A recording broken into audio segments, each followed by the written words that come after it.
Okay, I'm rebuilding my Bushtec Quantum GL. It's a 2007, new to me, just bought it. So today I'm going to change the air shocks out. More just for, my sanity. This is a 20-year-old trailer, roughly. You can see that there's a lot of wear in these bushings and stuff. So I just want to go ahead and replace it just kind of as a potential, I think just in case there's any potential issues. Both sides actually look pretty healthy. There's definitely some wear in the boots and stuff. I ordered new shocks from Bushtec. There's some aftermarket ones you can use, but nothing really seemed to be just plug and play. And honestly, the price and supporting Bushtec wasn't that hard. So step one is we need to drain the air out. See, it's already pretty low. When I bought the trailer, the guy said that I bought it from just said keep it low because it's empty. So I did that. This is just a valve core remover. So I'm just gonna drain all the air out. I've taken the valve core out, so there's no way air can get in there. The valve core looks pretty healthy. I don't see any signs of nasty oil or water on it. So now I'm gonna go down and start removing shocks. Okay, so the first step, I need to remove the wheel here. Which is a 15/16. I just put it on a breaker bar. Shouldn't be too hard. It'll just back right off. Great. These are put on. I read the manual. These are put on with thread lock, but it's just they just pop right off. So it looks like probably blue thread lock. There we go. So we just popped the tire off. Oh, axle looks in good shape too. Good. Take a look at my axle. Make sure it's not pitted. Everything looks really good and healthy there. That's good. Shock looks in reasonable shape for its age. You can see rust. I'm going to start by taking off the air supply valve. Again, I've already drained the shock. Looking here, everything looks pretty healthy. I don't see any signs of bad wear. So we're looking pretty good. Then I'm going to start taking this guy off. This is a 9/16. It's held on by a nylon nut, it looks like, feels like.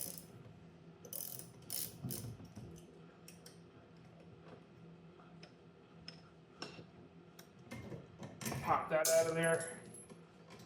That's grade 8 hardware. There is a spacer in there. So I've got just a washer, nut, spacer, bolt. So all pretty standard stuff. Next step will be top of the shock. This is a 5/8, and it does not look like it has a bolt hidden anywhere on the other side, I'm hoping. I'll show you the new shocks I got. There's definitely a difference. Now we're going to remember that in this case the air filler valve points to the rear of the trailer. Slide this right off. Oh, that bolt looks really healthy, so everything looks really healthy. All right, so we pulled it off. All we have now is we've got the 2 washers and 1 nylon nut. The shock is definitely showing its age. There's the boot appears to have dry rot, and it looks like there's dry rot on the bushings. I could probably get a couple more years out of this, but honestly, it's cheap enough to replace it, and I don't want to break down on the side of the road. This is the box that I received from Bushtec. So it has my shocks in here. They're nicely wrapped up in foam and taped closed. Some spare bearings that I ordered. And I think these are bushings for the shock. There's 4 of them in here, so that would kind of check out. So the actual shock, this is the new shock. It looks like it has a spacer built onto it, so comparing it to the old shock, I am on the right side of the trailer. They were nice enough to put a little R and L on here. That is a very different size shock. It's a much narrower body. So it's got a different air connector to it. I hope that's not going to be a problem for me. Looks the same at the end of the day. And then there's a bushing up here, but these bushings appear to be, I see what's going on here. So the bottom of the shock, this is the old shock. You can see that It's got a very small little bolt hole here. You look at the new one, has a much larger bolt hole on it. So I'm betting these bushings go in here. Yep, those bushings go in there to adapt the shock to fit the existing bolt hole. So it does have the spacer on it. So this was the old spacer that came off. There was a spacer on the shock that lined it up. It looks like the spacer is now built into the shock boot. So that'll help a little bit. Okay, so the shocks are definitely sighted. The right one, you'll note, has the bushing, which used to look like this on the old shock. It was manually put in. This one's pressed in, it looks like. The old shock, or the bushing, points this way, where on the left shock, the bushing points the opposite way. So if you were to line these up. So they're definitely sighted, and they've pre-aligned these boots to fit their mounts. So this has been turned, I think is what's happened. Either the top or the bottom has been rotated. I'm not going to try to unrotate it to be sure of that. But so that's the difference. There is a right and a left. I just pulled the shock off to see how stiff it was, and it's something I can move by hand. So it definitely looks fine. Next step is to go ahead and put these on the trailer. I'm just going to obviously do the right one first. So we'll be back over the trailer in just a second. Back over at the trailer now. You'll note I did put this on, so this came with the new shock. We're just going to slide that over that little air cable. Then we're going to insert that air cable carefully into our shock. There it goes. Go ahead and screw that air cable down. It's easier to do this now than it would be to do it later. I used to have a Camaro when I put air shocks on, so learned that the hard way. All right, so we have a big flat washer. We're going to put that on there. We are going to slide the shock on. Note we have, this is the full extent of the travel of the Bushtec trailer right there. So it's pretty good. I mean, it'll move a solid, I don't know, 4 or 5 inches. We're going to compress the shock down a little bit to meet the flange right here. We have these 2 bushings. We're going to push those in real quick. And to keep ourselves from getting frustrated as we walk through this, we're going to go ahead and put the other flat washer on here and just put this nut on. That's the large flat washer. We're going to put this nut on so that the shock doesn't walk off on us and we don't drop a washer or something crazy. Just a little bit more compression. And these are, you know, there's no air in them right now, so we can definitely hand compress them.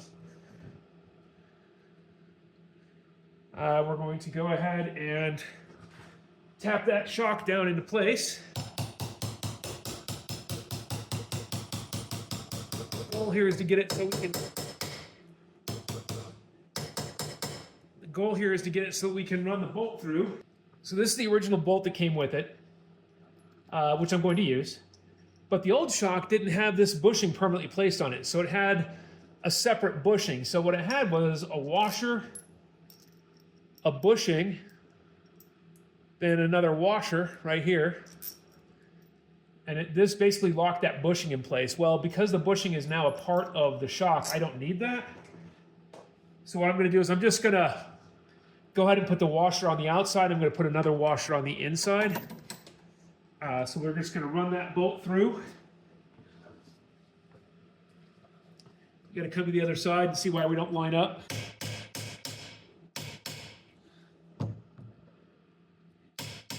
And we probably need to compress the shock a little bit.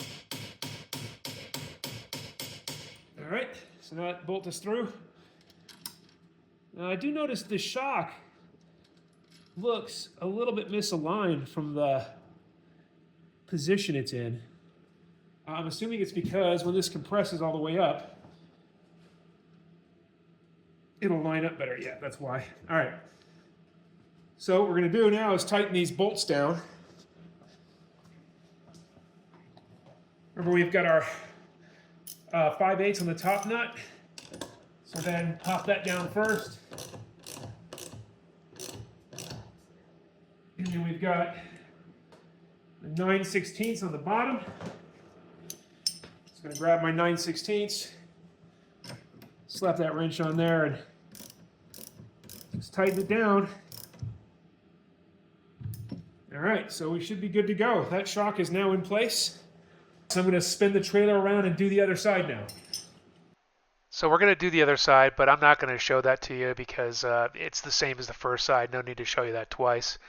Once we get the shock back on this side, we'll have to pressure test it, which is putting your valve core back in, pump it up to about 40 pounds, and let it set overnight or 24 hours and make sure it's holding pressure. 24 hours later, we're out to check on it. The pressure still looks good. This gauge finally caught up. Although I checked it a couple of times overnight and it varied between 38 to 42, wherever it's at right now.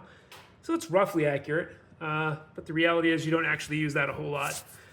The only thing left to do is to reattach the wheels. I'm going to go back in and use some blue thread lock on all the bolts to make sure everything stays there. Like I said, I didn't do that in advance in case I had to pull everything off. So the downside is now I just have to do it to put everything back on. Last thing to do here is to put some Loctite on here, just to make sure these don't come off. We're going to be using blue Loctite. That is the medium strength. It's so that you can remove it by hand later on. You can get the red off by hand, it's just a lot harder. So this is just Loctite 243, it's just regular stuff I use. It doesn't take a lot of this stuff, so don't go crazy. You know, just a little bit in your threads. Like so.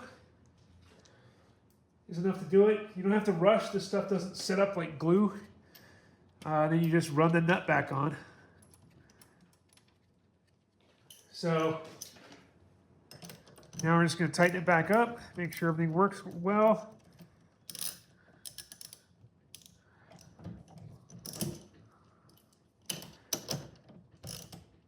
Right, got the wrench on the right way. All right, so that's on. Now we have to do the one on the side, and then we'll be putting wheels back on. Okay, so now we're going to take off the top shock mount, which again is just this one bolt. And I'm going to go ahead and grab my blue Loctite. I'm going to just toss this on here. Again, doesn't take a whole lot. You're not, trying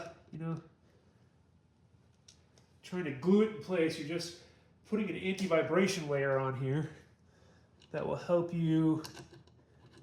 keep things from vibrating off when the trailer's going down the road, hitting bumps and everything. That's all we're really trying to do here. It's not glue. It's just an anti-vibration layer. All right, that shock is on. Stuff sets up over a day or so, not a big deal. Time to put the tire back on. First thing we're going to do is put a little bit of axle grease on this axle. And it's not to lubricate the axle.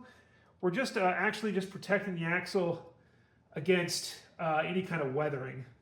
So not a ton of grease, just enough on there to kind of give the metal a coating so that you don't have to worry about it pitting out. It's less of a deal here in Colorado. We don't use a lot of salt on our roads, but if you're back east where they do a lot of salting, this may be important for you depending on the time of the year you travel. Okay, now that we've got the axle grease on, we're going to go ahead and slide the tire back on. There's two sides to it. There's a side with these long pieces of metal hanging off. That's the trailer side. And there's a smooth short side that goes to the outside. While you've got it off, check your bearings. Make sure they spin freely. Make sure they're lined up correctly. They don't need replaced. Look down in here. You'll see that there's a spacer in here for the bearings. You can kind of see it on the video. You'll see like a little piece of metal in there. I just grab a screwdriver and lift it out of the way. Make sure you get it up out of there. And then you just want to feed that onto the axle housing. Make sure you're good to go. Line her up. Push her down, you're good to go. That's back on. It'll spin freely. Now we're going to grab the nut and put it back on. So again, we're using blue thread lock. We've got the tire on. We're just gonna make sure it threads on to start with, which it does just fine. We're just gonna put a little bit of blue thread lock, and again, you're not putting a whole ton on here. It's just enough to keep everything from vibrating off. And then we're gonna spin this down until it bites on. Then we'll have to grab a ratchet, a breaker bar. I'm just going to tighten this down until it stops. And then according to the manual, it's another 1/8 turn past stop. So you want to go in between two spokes, give it a little bit of a crank, make sure it still spins freely. If it does not spin freely, then it's too tight. It should not spin and stop on the low spot or anything like that. It should just spin freely and come to a slow, gradual stop just like that. And now you're good to go. So that is back on. I'll do the other side. No need to videotape that. It's just putting the thread lock on everything and putting the wheel back on. So that was it. We replaced the shocks on the Bushtec trailer. Have a great day and good luck with your trailer.